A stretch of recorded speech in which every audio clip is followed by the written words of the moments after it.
কাজী সরকারকে বলবো, আপনি যে ইশতেহার দিয়েছেন, ইশতেহারের অনুকূলেই মানুষ আপনাকে ভোট দিয়েছে। যদি আপনি ইশতেহারের দাবি পূরণ না করেন তাহলে আপনি ক্ষমতা থাকতে পারেন না। একজন ইফতার ছেলে যেই পরিমাণে পড়াশোনা করে, যত ঘন্টা পড়াশোনা করে, 14 বার ডক্টরেট করলে এত ঘন্টা পড়াশোনা করার মতো আমি দেখি না। আসলে আমাদের দাবি নতুন কোনো দাবি নয়। আমরা সে সেমিনারের আয়োজন করেছি শুধু সরকার যে ইশতেহার দিয়েছেন সেটাকে স্মরণ করিয়ে দেওয়ার জন্য। বরং আমরা যে বক্তব্য দিয়েছি মনে হয় সরকার তার চেয়ে অনেক কঠিন বক্তব্য তার ইশতেহারে দিয়েছে।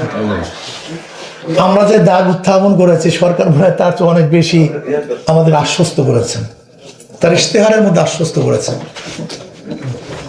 যে শব্দগুলি প্রয়োগ করেছেন তার ইশতেহারের মধ্যে, এই শব্দগুলি যে আসলে বাস্তবায়ন হয় তাহলে আমাদের এই বিষয়ে কোনো দাবি থাকতে পারে বলে আমি মনে করি না।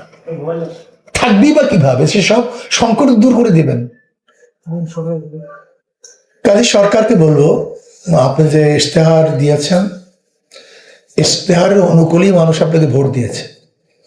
যদি আপনি ইশতেহারের দাবি পূরণ না করেন তাহলে আপনি ক্ষমতা থাকতে পারেন না। কারণ আমি তো ভোটই দিয়েছি আপনি ইশতেহার দেখে যে আপনি কাজগুলি করবেন। ইশতেহারের দাবি যদি কোনো সরকার পূরণ না করে তাহলে নৈতিকভাবে সে সরকার থাকতে পারে না। কারণ আমি ভোট দিয়েছি কেন? আমি তো প্রতিশ্রুতি দিয়েছি আমি কাজগুলি করব। কাজে আমি তারেক জিয়া সরকারকে বলবো যে আপনি যে ইশতেহার দিয়েছেন কতদিনের মধ্যে বাস্তবায়ন করবেন আমরা সেটা জানতে চাই। কতদিনের মধ্যে আপনারা প্রয়োগ করবেন, আইন পাশ করবেন, এটা আমরা জানতে চাই।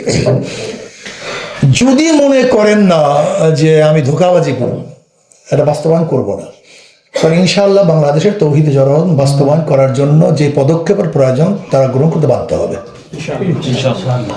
আর আমি মনে করি ধর্মীয় শিক্ষক, ইসলামী শিক্ষক, এই শব্দ আমরা কেন প্রয়োগ করি? ইসলামী শিক্ষক, ধর্মীয় শিক্ষক, ইসলামী শিক্ষক তো এক না। আমরা কেন এখানে হীনমন্যতায় ভুগি?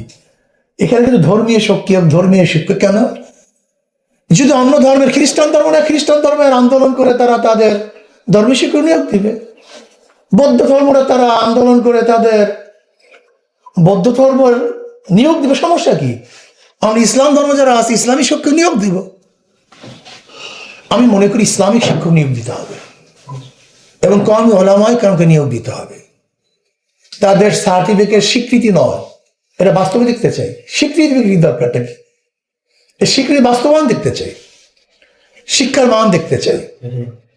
আমি বিশ্বাস করি একজন কওমি মাদ্রাসার আলেম যেই পরিমাণ পড়াশোনা করে, 14 বার ডক্টরেট করলে এত ঘন্টা কেউ পড়াশোনা করে না। একজন ইফতার ছেলে যেই পরিমাণে পড়াশোনা করে, যত ঘন্টা পড়াশোনা করে, 14 বার ডক্টরেট করলে এত ঘন্টা পড়াশোনা করার মতো আমি দেখি না। আপনি বিশ্বাস করতে পারবেন না, অনেক ছাত্ররা তো 18 ঘন্টা পড়াশোনা করে, 18 ঘন্টা। আপনি চিন্তা করতে পারবেন না। অনেকে হয়তো পরীক্ষার সময় করে, সারা বছর না। কিন্তু অনেক কওমি মাদ্রাসার ছেলেরা 18 ঘন্টা, 16 ঘন্টা, 12 ঘন্টা অহরহ, নিম্নে 12 ঘন্টা মোতালা করে না, পড়াশোনা করে না, এরকম ছাত্র পাওয়া যায় না।